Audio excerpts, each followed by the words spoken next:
কলকাতার আরজি করের ঘটনার প্রতিবাদ জানিয়ে এবার পথে নামল তৃণমূল। শনিবার বিকেলে পশ্চিম মেদিনীপুর জেলার নারায়ণগড় ব্লকের বেলদাতে আরজি করে মহিলা ডাক্তার মৃত্যুর ঘটনার প্রতিবাদ জানিয়ে বেলদা শহরে প্রতিবাদ মিছিল ও পথসভা করল নারায়ণগড় ব্লক তৃণমূল কংগ্রেস। উপস্থিত ছিলেন নারায়ণগড় বিধানসভার বিধায়ক সূর্যকান্ত অট্ট।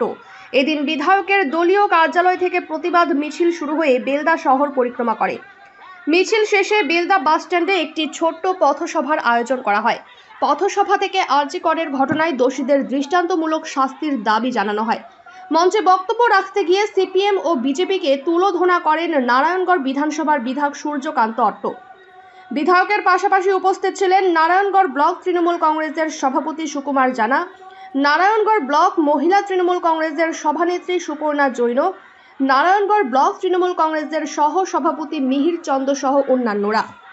যে নৃশংসতা বাংলার একটা সুস্থ সংস্কৃতি সম্পন্ন একটি দেশ, একটা রাজ্য, সেই রাজ্যের মধ্যে যে ধরনের ঘটনা হয়েছে তার ধিক্কার জানিয়ে রাজ্যের মুখ্যমন্ত্রী তিনি রাস্তায় নেমেছেন, মিছিল করেছেন, অত্যন্ত শোকাহত। তাই আপনারা এর গুরুত্ব বুঝবেন। গাড়িতে লোড করে চলে যাচ্ছে, কোনো আসার কি প্রয়োজন? গাড়ি থেকে নামো, গাড়ি দাঁড় করিয়ে নামাও, গাড়ি দাঁড় করিয়ে নামাও। কোন অঞ্চল এসছে?